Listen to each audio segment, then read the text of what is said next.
Demonstrating here with an M4 Patrolman's carbine. You're in a good firing position, and all of a sudden you pull the trigger and nothing happens. What you want to remember is the acronym SPORTS.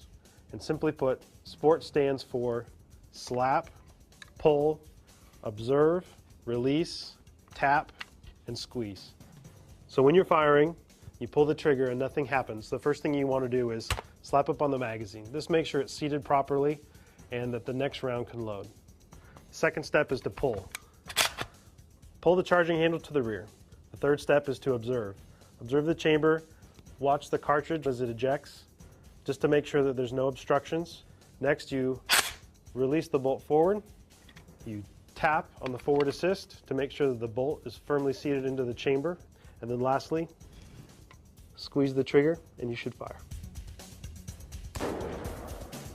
But if after that the gun's still not performing, you want to stop and do a better inspection of the chamber.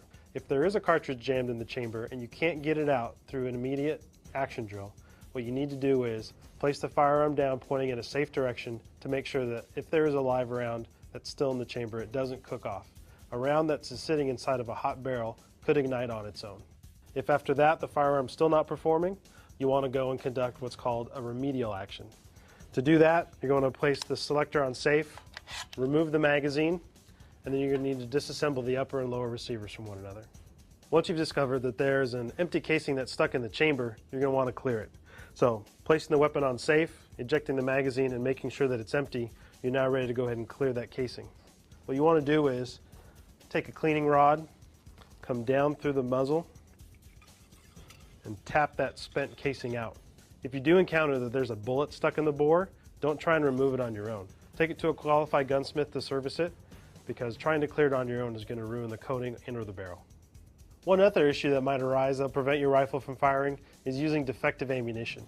You want to make sure that your ammunition is inspected to make sure it's clean. You always want to use a SAMI spec ammo like Remington or other major manufacturers to make sure that it operates properly and consistently.